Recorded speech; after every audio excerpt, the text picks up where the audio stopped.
Tiktaalik no es solo un pez, es una revolución en la evolución.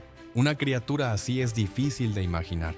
Un pez con pulmones como los nuestros, un cuello que gira y extremidades casi reales. Sorprendentemente, los científicos dicen, probablemente fue el Tiktaalik el que inició todo lo que sabemos sobre la vida en tierra.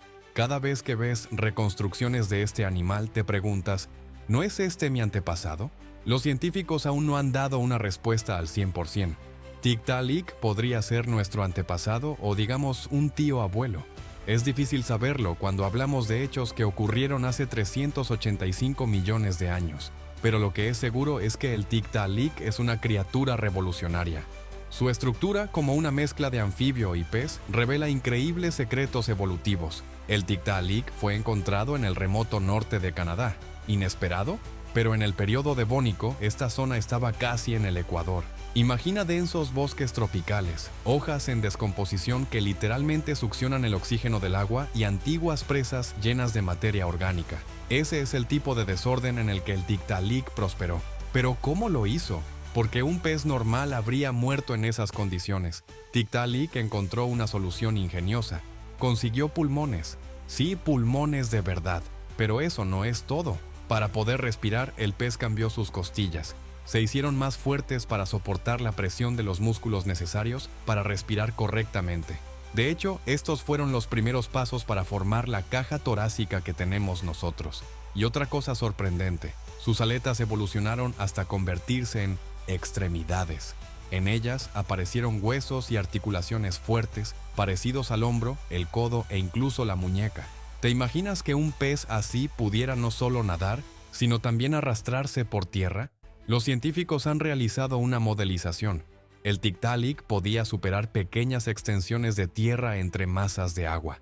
Ahora imagina a este antiguo gigante, hasta 2,7 metros de largo, poderosas mandíbulas y dientes listos para morder a cualquier pequeña criatura de aquellos tiempos.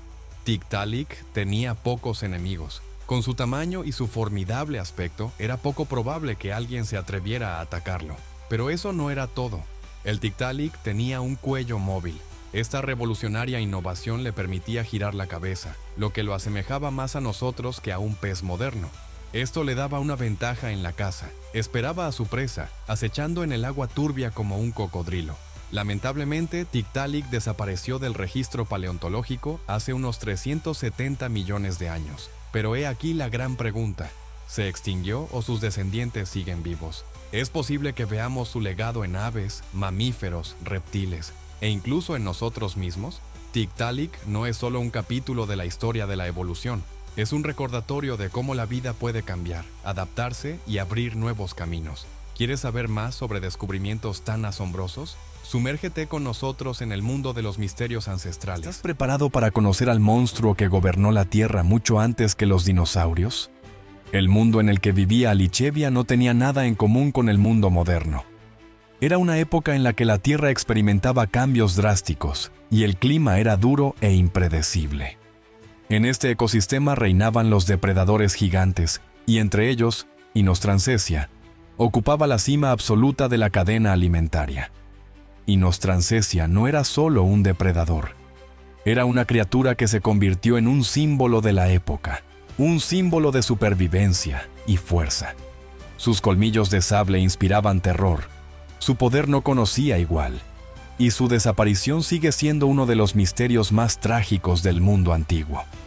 Pero, ¿qué hacía al extranjero tan único? ¿Por qué destacaba entre los demás animales de la época?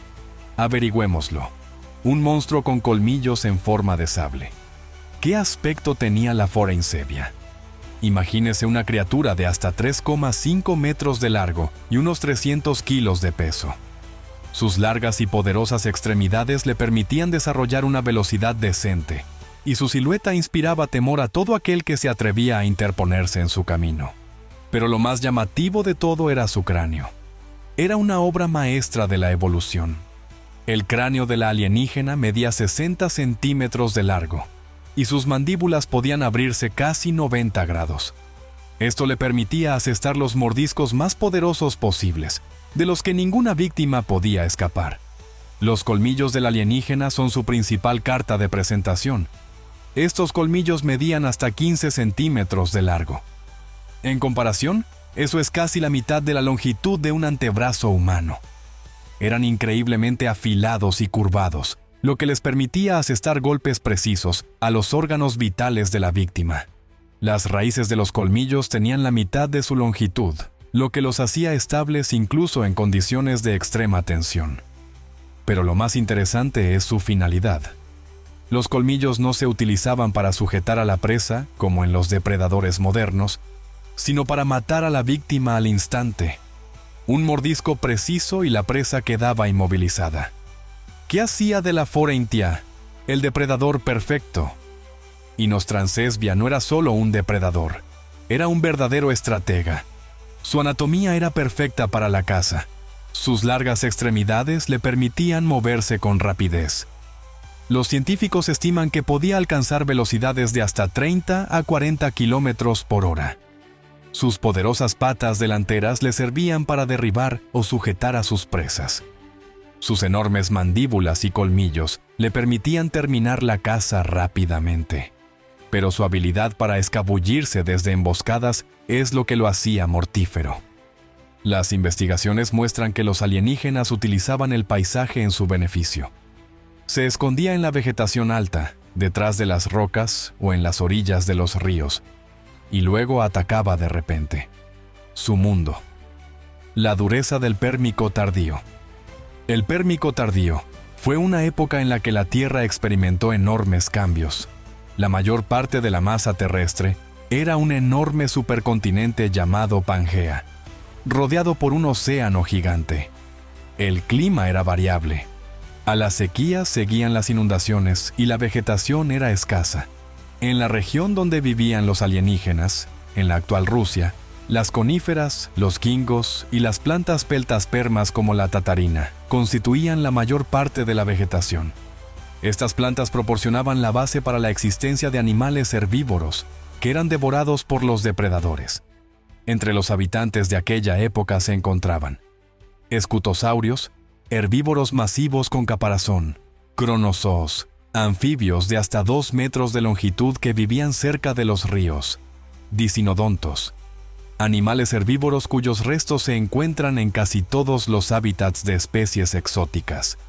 Un ecosistema lleno de competidores. A pesar de ser la cúspide de la cadena alimentaria, la aliensevia no siempre fue la soberana absoluta. Había muchos otros depredadores en su ecosistema.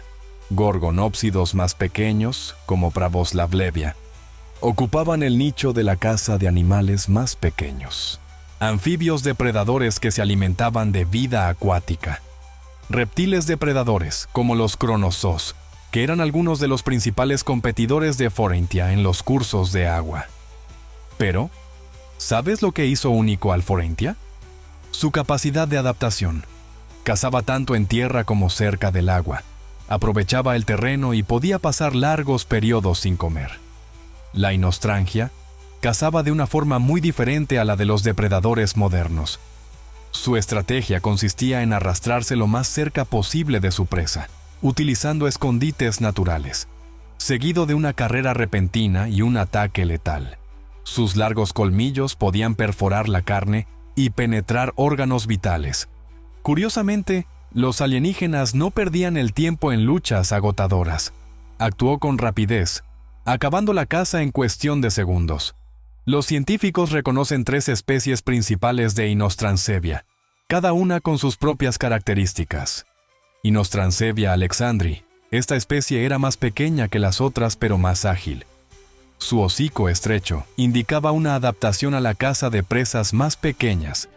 Inostrancevia latifrons, la especie más grande, que era un verdadero gigante de su época. Inostrancevia uralensis es la especie más enigmática, de la que se sabe menos. Cada especie ocupaba un nicho ecológico diferente, pero todas compartían un rasgo común: un increíble poder depredador. El fin de una era. ¿Por qué desaparecieron los aliensis? La extinción del Pérmico Triásico fue fatal para los aliensis. Este acontecimiento, que acabó con el 90% de todas las especies del planeta, fue causado por erupciones volcánicas masivas en las trapas siberianas. Las erupciones tuvieron consecuencias catastróficas. Cantidades gigantescas de dióxido de carbono fueron liberadas a la atmósfera, causando un efecto invernadero. La temperatura del planeta aumentó drásticamente. Los océanos se acidificaron, destruyendo los ecosistemas marinos. Los herbívoros que cazaban los alienígenas desaparecieron. Este depredador fue incapaz de adaptarse a las nuevas condiciones y desapareció junto con la mayoría de las demás especies. ¿Por qué es importante hoy su historia? La historia de Forentia no es solo el relato de un depredador prehistórico, sino también una advertencia para nosotros. Era la cumbre de su época, pero ni siquiera un depredador tan poderoso pudo sobrevivir al cambio global. Estudiando el pasado podemos aprender a evitar errores en el futuro. Si quieres saber más sobre criaturas tan asombrosas, suscríbete a nuestro canal, danos un like y comparte este vídeo con tus amigos. Juntos descubriremos aún más misterios del mundo antiguo. ¿Sabías que existió un perezoso gigante llamado Megatherium? Este coloso prehistórico, del tamaño de un elefante y con más de 4 toneladas de peso, usaba sus enormes garras para derribar árboles y alimentarse de hojas. Pero aquí está lo sorprendente. Algunos científicos creen que también podía ser carroñero, robando comida a los depredadores de su época. Vivió en Sudamérica durante el Pleistoceno, junto a gigantes como el gliptodonte y el esmilodonte. Desapareció hace unos 10.000 años, posiblemente por cambios climáticos y la caza humana. ¿Te interesa la megafauna? Dale like y sigue explorando más con La evolución de los anfibios modernos es, como la de la mayoría de las historias evolutivas, un relato fascinante que se remonta a cientos de millones de años, hasta algunos de los primeros vertebrados que salieron del agua. Un capítulo especialmente cautivador de esta historia es el surgimiento de los temnospóndilos, un grupo que puede o no ser el antepasado de los anfibios modernos y que, por tanto, puede o no seguir vivo hoy en día. Estos animales eran increíblemente diversos, y tengo la intención de cubrir más de ellos algún día en el canal. Pero por ahora, vamos a explorar uno de los temnospóndilos más famosos, una criatura llamada Culasuchus clelandii. Un animal bastante grande, especialmente para ser un anfibio, el Culasuchus. Era capaz de alcanzar longitudes de entre 4 y 5 metros, al tiempo que probablemente alcanzaba pesos de unos 500 kilogramos. Es probable que esta criatura se pareciera a un tritón gigante que hubiera evolucionado de forma convergente con un cocodrilo, dando lugar a una apariencia vital muy extraña. De hecho, uno de los científicos que lo descubrió señaló que Culasuchus era estructuralmente similar a un renacuajo. Los primeros restos de Culasuchus se descubrieron en rocas de principios del Cretácico en Victoria, Australia.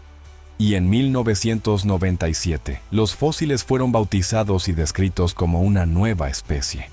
Los elementos conocidos de este temnospóndilo incluyen el holotipo de una mandíbula izquierda, así como varios fragmentos de cráneo, además de algunos huesos del cuerpo, como algunas vértebras, un peroné, clavículas y otros trozos de la cintura escapular. Así que, aunque no es el fósil más completo jamás encontrado, se descubrió suficiente material decente para que los paleontólogos comprendieran que tenían una criatura única y nueva para la ciencia. Por eso lo llamaron Culasuchus, que significa cocodrilo de Cool, en honor a Leslie Cool, que descubrió algunos de los fósiles pertenecientes al animal y también preparó la mayoría de ellos. Los paleontólogos también observaron cómo el nombre, por casualidad, hacía referencia al clima presumiblemente fresco en el que vivía el animal, lo que daba a su nombre un doble significado.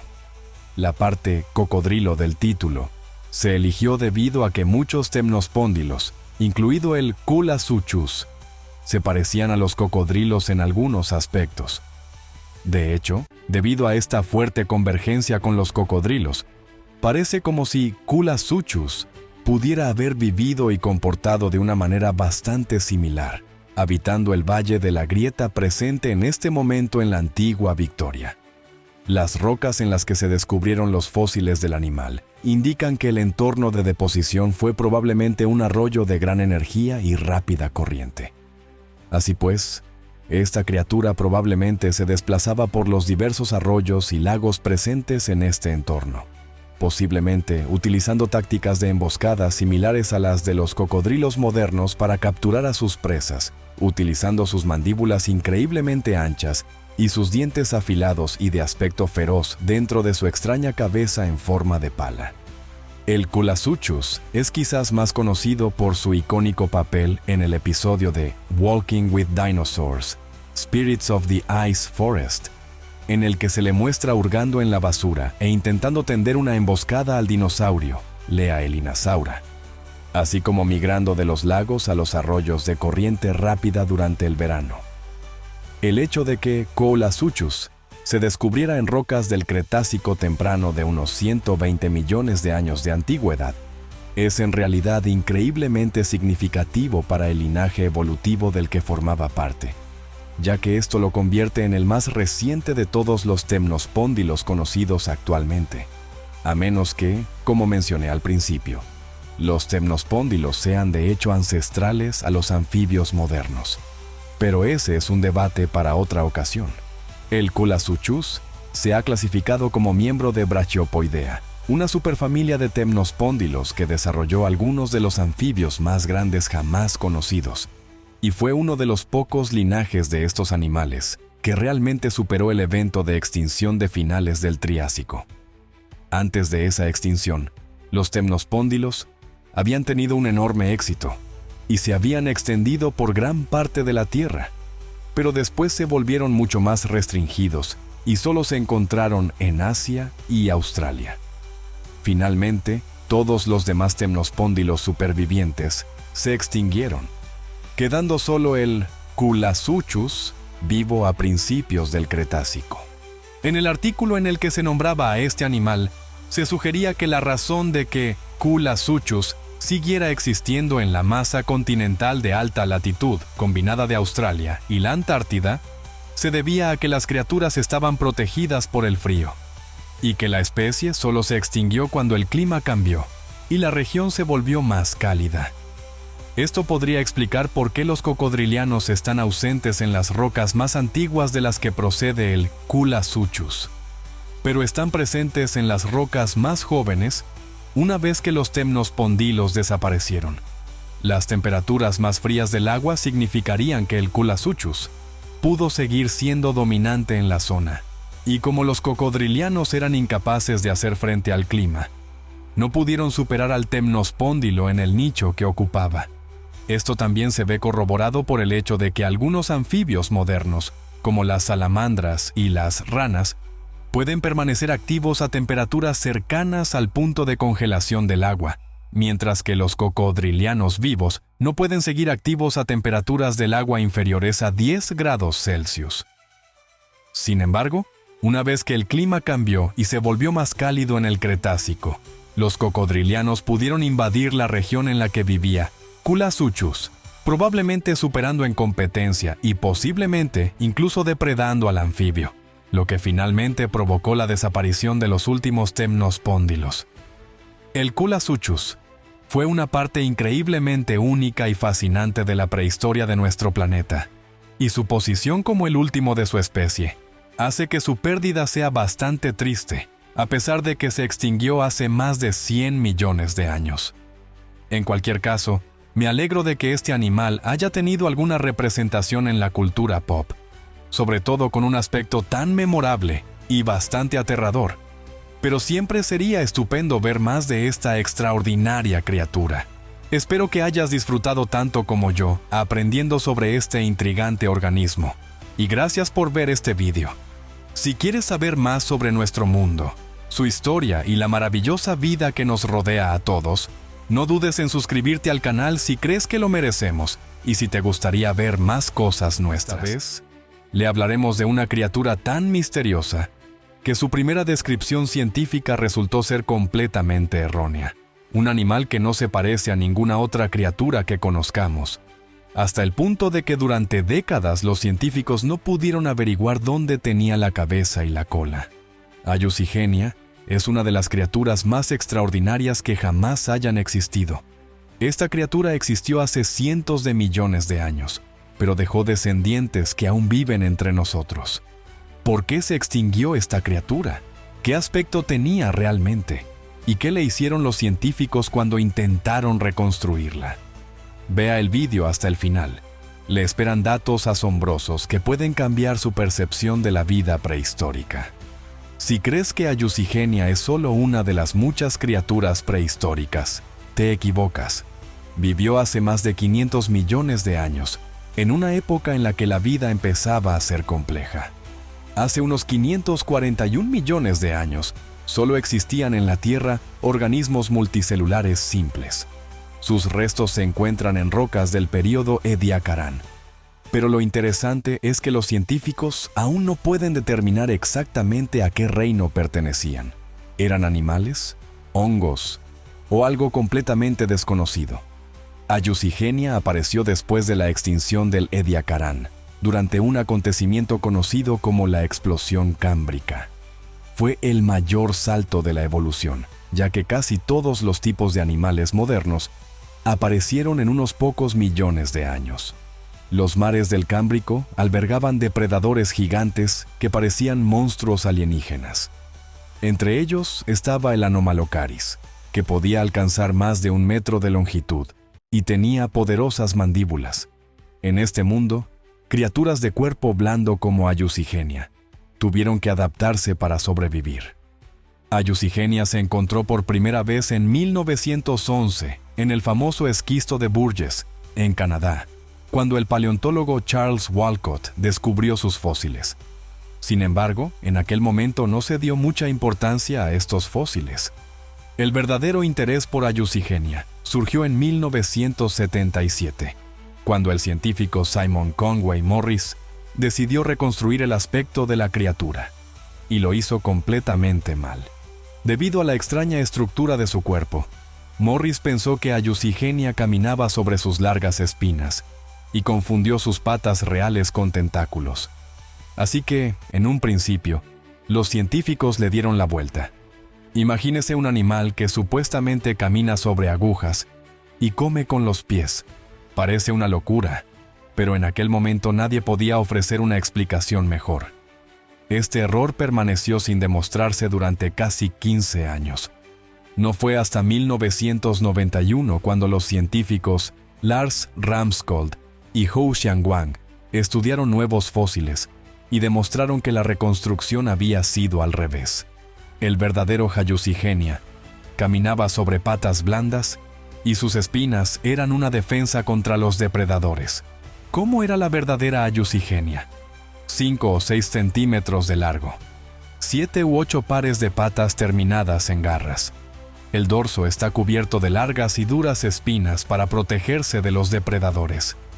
La cabeza es pequeña, con 2 ojos simples, una boca redonda con dientes en miniatura situados no solo en la boca, sino también en la garganta. Sí, has oído bien.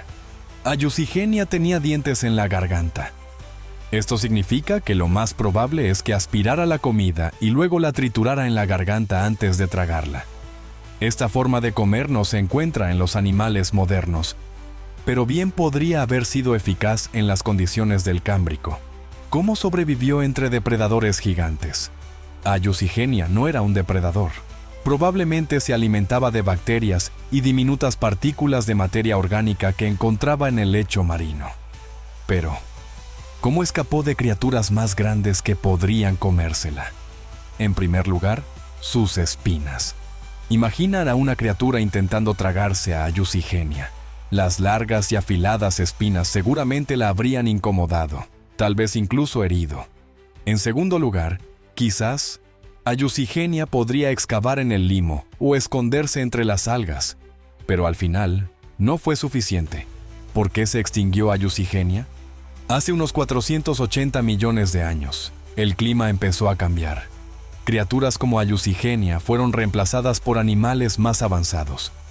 Aparecieron los primeros artrópodos, con caparazones duros que estaban mucho mejor protegidos que los Ayusigenia de cuerpo blando.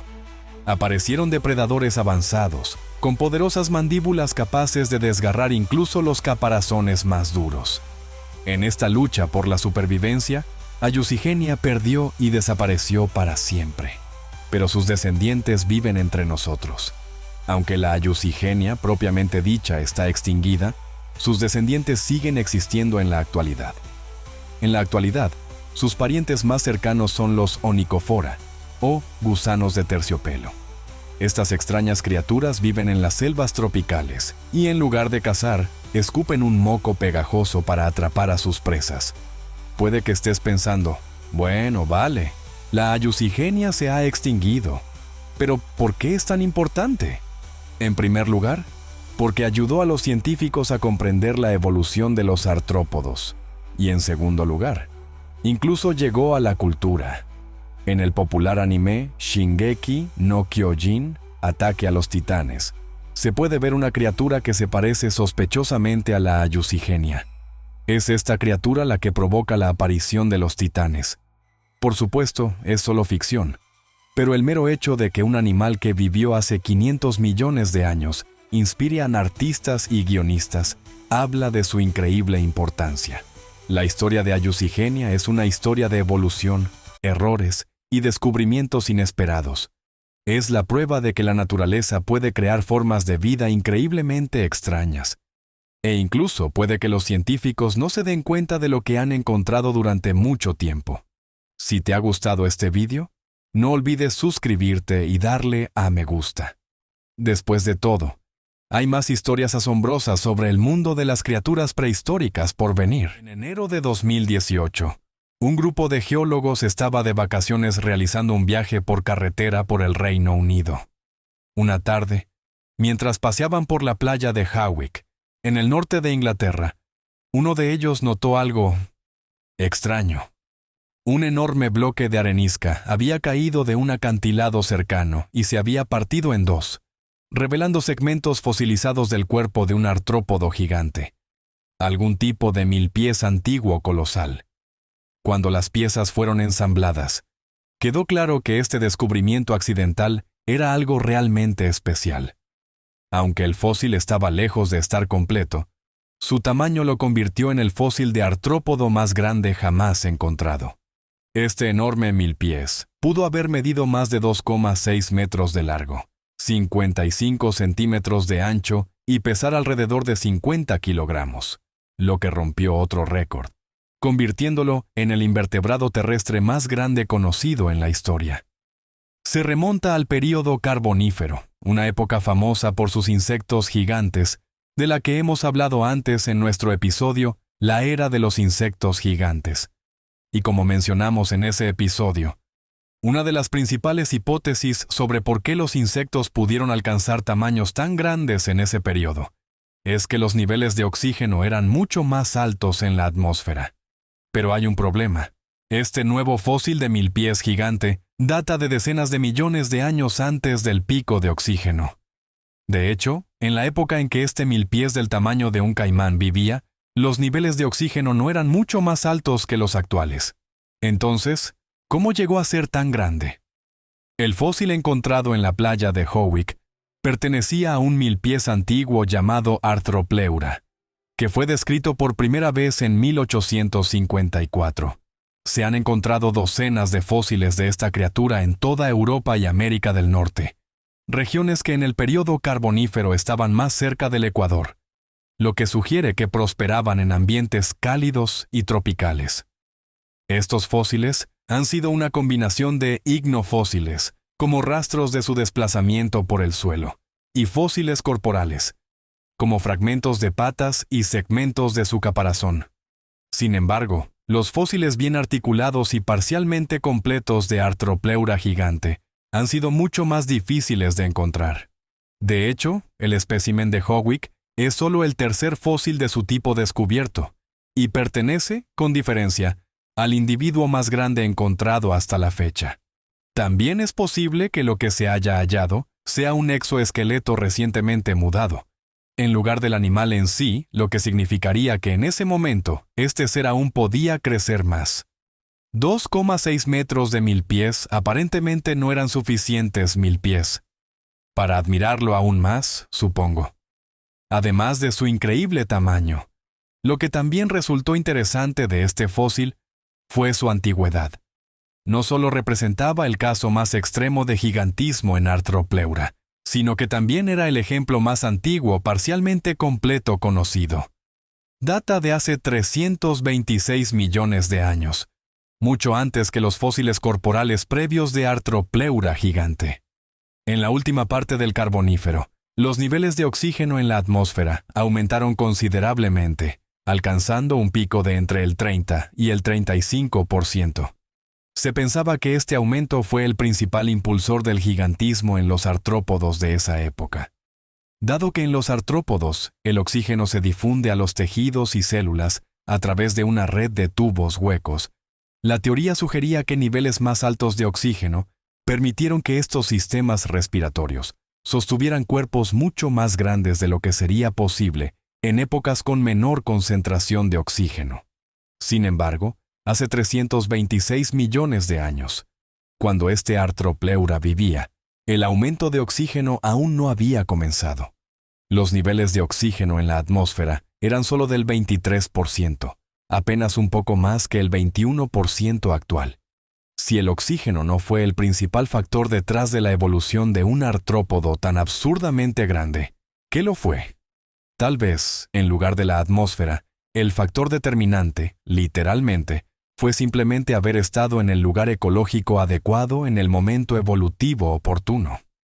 Este Arthropleura gigante antecedió a cualquier vertebrado terrestre grande que pudiera competir con él o depredarlo, lo que significaba que tenía pocos, si es que tenía alguno, competidores o depredadores. Hace unos 326 millones de años, la invasión de los vertebrados a la Tierra aún estaba en sus primeras etapas. Los anfibios ya existían y pasaban al menos parte de su tiempo fuera del agua, pero los tetrápodos aún no se habían establecido permanentemente en el medio terrestre. Este Arthropleura gigante vivía en un mundo sin reptiles, aves ni mamíferos, los vertebrados que eventualmente ocuparían los nichos ecológicos disponibles para animales terrestres medianos y grandes. Los artrópodos, incluido Arthropleura, colonizaron la Tierra mucho antes que los vertebrados y durante millones de años pudieron dominar sin restricciones y crecer en tamaño sin competencia. Ahora, estudios recientes han arrojado nueva luz sobre Arthropleura. En 2024, investigadores de la Universidad Claude Bernard en Lyon, Francia, usaron microtomografía para analizar fósiles excepcionalmente bien conservados de juveniles de Arthropleura en Monceau-les-Mines, Francia. Estos fósiles permitieron a los científicos reconstruir la cabeza de la criatura por primera vez. Descubrieron que Arthropleura compartía características con los 1000 pies y 100 pies modernos. Su cabeza era redondeada, con 2 antenas cortas en forma de campana, ojos prominentes y una boca pequeña adaptada para triturar hojas y cortezas. Este descubrimiento proporciona nuevos conocimientos sobre la morfología y las relaciones evolutivas de Arthropleura, confirmando su posición como un linaje temprano de los 1000 pies. La imagen de este 1000 pies gigante ha sido utilizada en diversas películas y videojuegos. En 2005, Arthropleura apareció en Walking with Monsters: Life Before Dinosaurs. En 2006, fue presentada en el 5º episodio de Prehistoric Park como una criatura rescatada. En 2007, en el 2º episodio de la primera temporada de la serie británica Primeval, donde fue representada erróneamente como un 100 pies venenoso. En los videojuegos Ark, Survival Evolved y Ark Mobile, aparece como una criatura que escupe saliva corrosiva capaz de derretir el metal, lo que es una invención para efectos del juego. Estas apariciones han popularizado a Arthropleura en los medios, aunque algunas representaciones contienen imprecisiones científicas. Pero las condiciones que permitieron a estos 1000 pies gigantes prosperar no durarían para siempre, y ellos tampoco.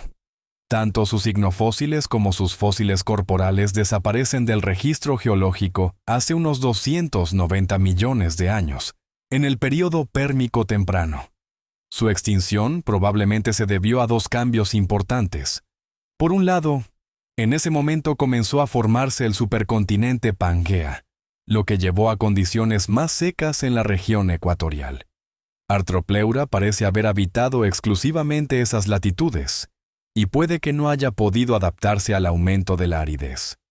Al mismo tiempo, finalmente comenzó a enfrentar una competencia ecológica seria por parte de los vertebrados, debido al auge de los reptiles en el Pérmico. Desde ese momento, los vertebrados comenzaron a dominar el entorno terrestre, volviéndose más grandes, diversos y mejor adaptados a los nichos ecológicos en tierra firme. Este doble golpe de un cambio ambiental y la aparición de nuevos competidores reptiles puede haber sido demasiado para Arthropleura, y la oportunidad para que un milpiés alcanzara proporciones épicas nunca volvería a repetirse. Durante el Cámbrico, hace más de 500 millones de años, la vida animal de mayor tamaño empezaba a afianzarse en los océanos del mundo. En este periodo surgieron todo tipo de animales extraños, muchos de los cuales han sido los primeros representantes de muchos filos que aún viven hoy en día. Una de las muchas especies conocidas de esta época es Opavinia, sin duda una de las más peculiares. Como muchos animales cámbricos bien conocidos, sus primeros restos fueron descritos en el esquisto de Burgess, en la Columbia Británica, por el paleontólogo Charles Walcott, en 1912, recibiendo su nombre del cercano paso de Opavin. Con una longitud de entre 4 y 7 centímetros, se clasificaron inicialmente como miembros del extinto grupo de los crustáceos, lo que a primera vista tiene sentido. Sin embargo, esta clasificación, como veremos más adelante, se ha ido cuestionando a medida que se conocían mejor sus formas y anatomía. Como señaló incluso Stephen J. Gould, autor del conocido libro Wonderful Life, los Opavinia, incluso comparados con otros animales del Cámbrico, eran una extraña maravilla. Los consideraba tan importantes para comprender el Cámbrico, que estuvo a punto de optar por llamar al libro Opavinias. Para empezar, lo más destacable es que tenían 5 grandes ojos asentados sobre pedúnculos. A juzgar por su estructura, es probable que los ojos fueran muy básicos, capaces de distinguir entre la luz y la oscuridad, actuando como simples fotorreceptores. Debido a su simplicidad, tener 5 de estas estructuras visuales situadas cerca unas de otras y apuntando en direcciones ligeramente diferentes les habría ayudado a visualizar mejor las formas, especialmente las que pasaban por encima de ellos. En el caso de posibles depredadores, algo apoyado por su inclinación hacia arriba en lugar de hacia adelante. Otro rasgo notable era su larga probóscide, 1/3 de su longitud total, que estaba unida a sus apéndices frontales. Tenía una garra distal en el extremo, que le ayudaban a agarrar alimentos. Al tener espinas que apuntaban hacia adelante y hacia dentro de la garra, probablemente se alimentaban de partículas de comida y pequeños organismos de cuerpo blando, presentes en los sedimentos del fondo marino. También es probable que la probóscide solo tuviera un grado limitado de movimiento de lado a lado, ya que los fósiles conservan la probóscide con frecuencia en una variedad de posiciones verticales, pero las que están en una forma más horizontal son mucho menos comunes. Una vez agarrado el alimento, la probóscide lo habría pasado a la boca ventral, que curiosamente estaba orientada hacia atrás, con la probóscide curvándose hacia atrás y depositándolo allí para que la opavinia se alimentara. Gracias a la increíble conservación de los muchos fósiles que tenemos de ellos, se ha descubierto que tenían divertículos intestinales pareados, lo que probablemente habría ayudado a aumentar la eficiencia de su digestión y la cantidad de nutrientes que podían obtener de sus alimentos. Más interesante aún es su cuerpo, con muchos lóbulos laterales junto a una prominente aleta caudal que les habría ayudado en la locomoción, la cual se proyectaba hacia afuera desde los lados de su cuerpo principal. Estas estructuras, aunque parecidas a las de animales como los trilobites, habrían sido mucho más blandas en vida, ya que no tenían la armadura mineralizada ni los duros exoesqueletos de los trilobites y otros artrópodos vivos. De ahí que sus cuerpos estén aplanados como cuando están fosilizados, y que muchas de sus características internas aparezcan a menudo como impresiones. Sin embargo, a juzgar por los fósiles que tenemos, los cuerpos no parecen haber sido demasiado flexibles, solo se observa una flexión moderada, lo que significa que las ondulaciones rápidas eran casi imposibles. indicando que Opavinia se movía a un ritmo más lento de lo que cabría esperar. En conjunto, estas características hacían que su aspecto fuera muy poco ortodoxo, en comparación incluso con muchos otros animales del Cámbrico. La redescripción realizada en 1975 por el paleontólogo Harry Whittington provocó incluso risas cuando se dio a conocer su nueva reconstrucción en un congreso paleontológico, lo que le sobresaltó, pero también le motivó a seguir adelante para trabajar aún más en su redescripción y demostrar sus interpretaciones para que no quedaran dudas. No acertó en todo, como se verá más adelante, pero sus esfuerzos hicieron que su visión de Opavinia estuviera muy bien razonada y fuera muy apreciada. De ahí que muchas piezas de paleoarte no hayan ido, en general, mucho más allá de su interpretación. Desde los años 70 se ha aprendido mucho sobre ellos y otros animales del Cámbrico, como que los Opavinia tenían patas, lo que ayuda a comprender su ecología. Este fue un gran debate y una de las características más confusas, aunque es evidente que tenían pequeñas estructuras triangulares en la parte inferior. Lo que eran exactamente era objeto de mucha controversia. Harry Whittington interpretó estas marcas como prolongaciones de sus intestinos, con una explicación alternativa en 1994 de Chen y Zhou, que pensaban que formaban parte de los divertículos intestinales. 2 años más tarde, Wood planteó la hipótesis de que estas formas no eran internas en absoluto, que en realidad estaban separadas de los lóbulos y más abajo en el cuerpo. Fue entonces cuando se conoció la primera idea de que estas estructuras cónicas eran verdaderas patas, algo así como lo que falta en los gusanos de terciopelo vivos. Esto se confirmó aparentemente cuando en los extremos de las aparentes patas se encontraron manchas mineralizadas que parecían corresponder a garras duras. Otros trabajos de 2007 afirmaron que las patas tenían la misma composición que el intestino, lo que parecía confirmar la opinión original de Whittington, aunque otro trabajo posterior de 2011 sugirió que la composición química no era exclusiva del intestino de estos animales, y que en realidad eran indicativos de la mineralización que se produce en las cavidades llenas de líquido, que normalmente se encuentran en las patas, aunque sin las garras antes mencionadas. Así que, en lugar de ser un ágil nadador como muchos de nosotros, probablemente los imaginamos, los Opavinia probablemente habrían estado haciendo mucho más en el sentido de desplazarse por el fondo del mar, solo ocasionalmente levantándose del suelo cuando necesitaban moverse más rápido. Todo esto y mucho más ha dificultado la clasificación de los Opavinia y la comprensión de lo que eran. Con toda su extraña anatomía, se han planteado muchas respuestas diferentes para descifrarlos. Harry Whittington, en los años 70, llegó a la conclusión de que Opavinia no era un artrópodo, al no encontrar pruebas de las extremidades articuladas que se observan en los artrópodos, y señalar que la probóscide no se había visto en ningún otro animal conocido del grupo. También surgió una vez una clasificación estrechamente relacionada con los tardígrados, que los dejaba como un artrópodo tronco junto a los radiodontos. El clado que incluye al mucho más grande Anomalocaris y sus parientes. En la época en que se publicó la investigación de Whittington, los grupos troncales se conceptualizaron como un conjunto parafilético de miembros que excluye al grupo superior, en este caso los artrópodos. Esto ayuda a dar sentido a algunos fósiles luminosos que, de otro modo, no encajarían perfectamente en la sistemática definida por algunos organismos vivos, siendo esencialmente tías y primas evolutivas.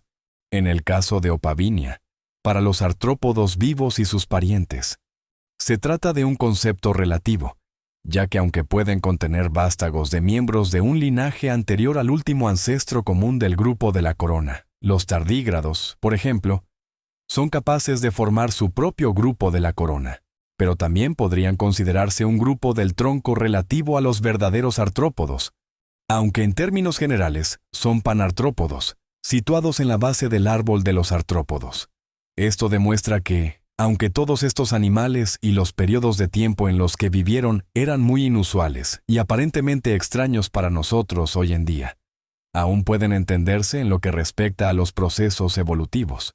Durante mucho tiempo después de que se describiera Opavinia, Fue el único género de su clase descubierto. Y así permaneció durante más de un siglo, hasta hace muy poco. En 2008, los paleontólogos describieron un animal que también se descubrió en rocas cámbricas, aunque más jóvenes, de Utah. Se encontraron en el esquisto Wheeler, aunque en aquel momento se pensó que se trataba de un espécimen de Anomalocaris. Un examen reciente, realizado en 2022, descubrió que, en cambio, era mucho más probable que pertenecieran a Opavinia. Después de ser comparado con más de 50 otros animales extintos y vivos, 125 rasgos fósiles de Utaurora fueron examinados, y se encontró que Utaurora se recuperó como un opavinid en el 68% de todos los árboles filogenéticos recuperados, y solo el 0,04% para Radiodons, como Anomalocaris. Esto demuestra que los Opavinia no existían aislados, sino que tenían parientes, y aún quedan más por descubrir y reconstruir. Solo se conocen unos 42 ejemplares, lo que significa que eran muy raros en el esquisto de Burgess, ya que constituían menos del 0,1% de la comunidad, lo que puede deberse a un fuerte sesgo de conservación o simplemente a lo raros que eran en comparación con otros animales. Sea como fuere, aún queda mucho por saber sobre los bichos raros con trompa y 5 ojos, y sobre cómo eran ellos y otros animales del Cámbrico cuando existían. Hoy viajamos en el tiempo hasta hace 500 millones de años, al período Cámbrico, para conocer a una de las criaturas más extrañas de esa época.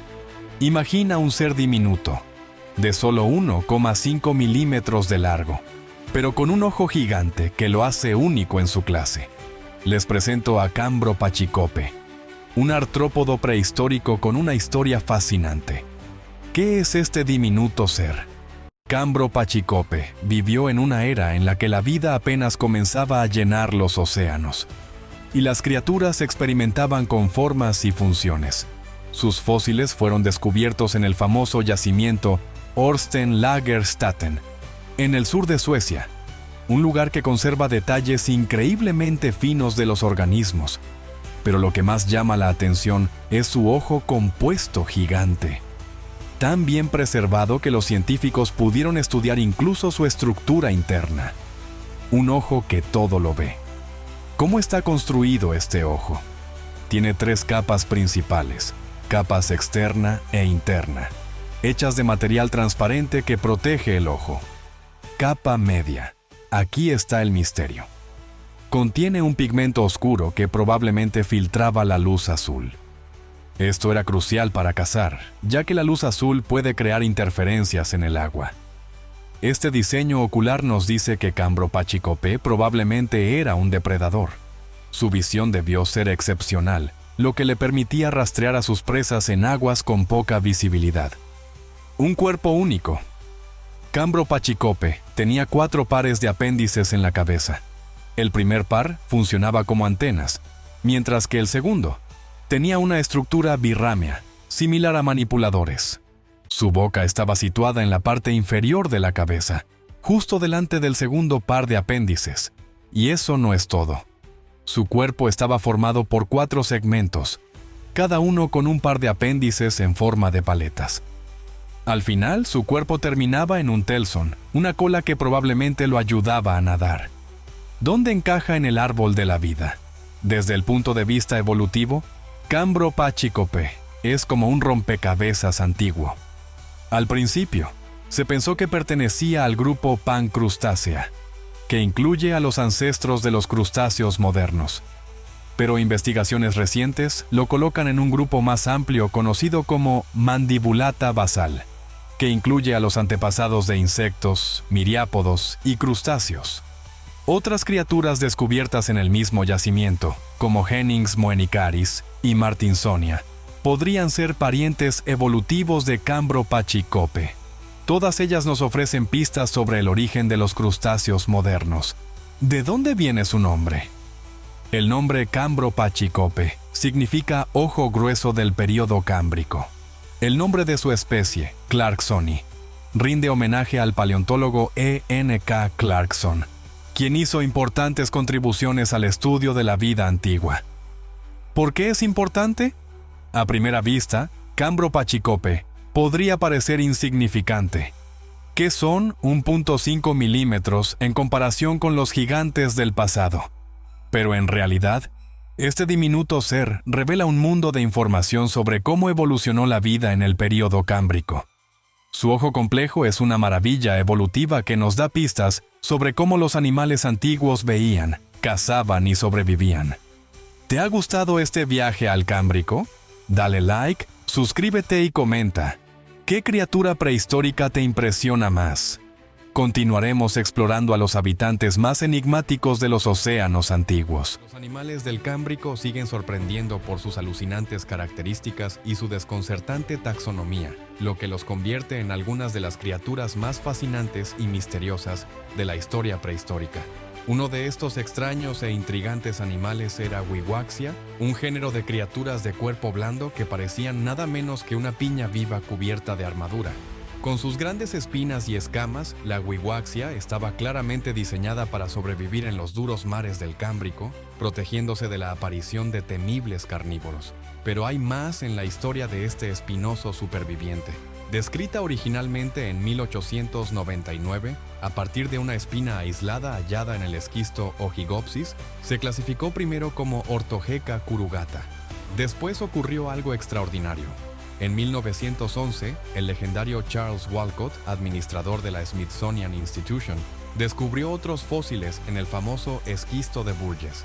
Estos descubrimientos, que se remontan a unos asombrosos 508 millones de años, cambiarían para siempre nuestra comprensión de esta peculiar criatura.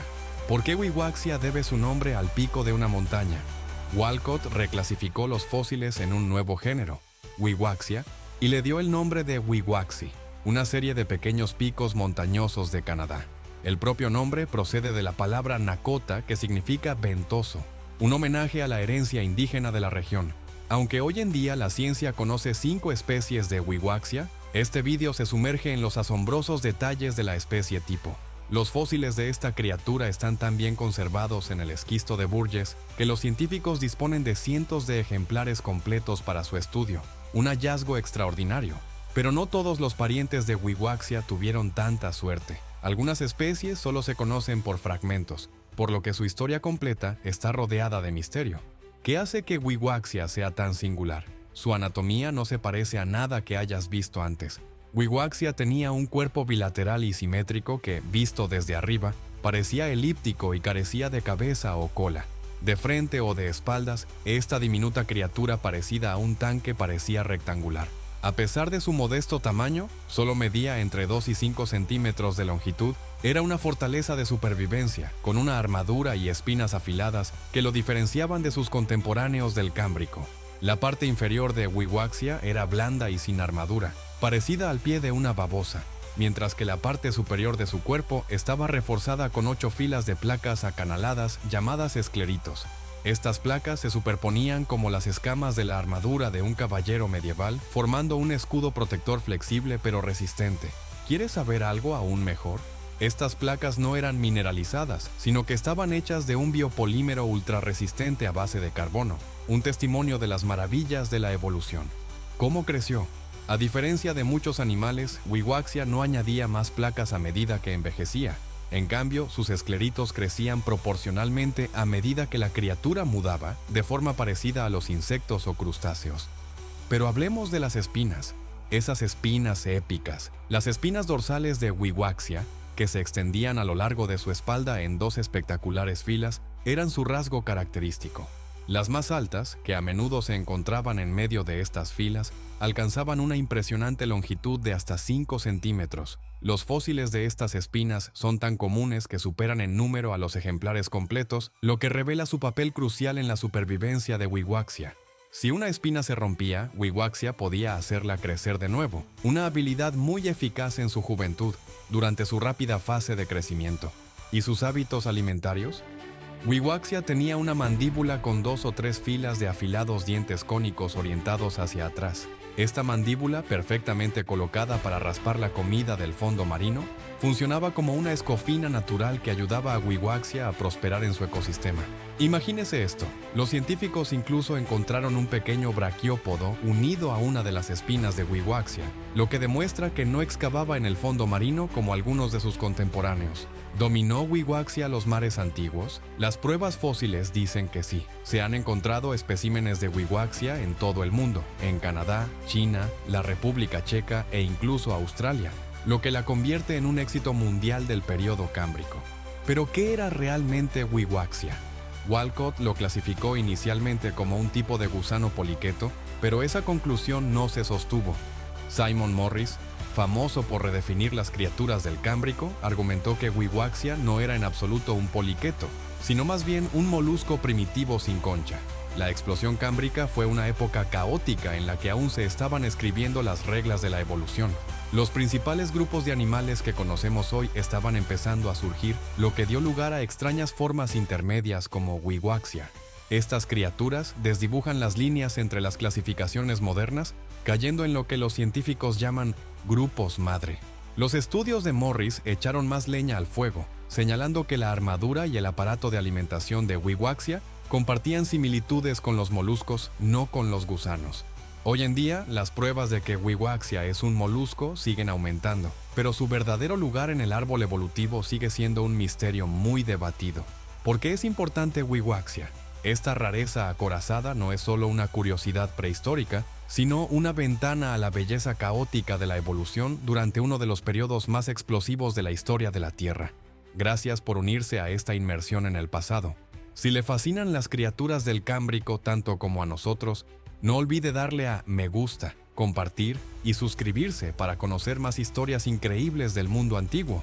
Y como siempre, nos vemos la próxima vez con otra alucinante historia de la vida prehistórica. Muy bien, vamos a sumergirnos en el apasionante mundo del Período Triásico, donde, lo creas o no, el depredador supremo de Norteamérica no era un dinosaurio, sino una terrorífica criatura conocida como Carnufex carolinensis, más conocido como el carnicero de Carolina.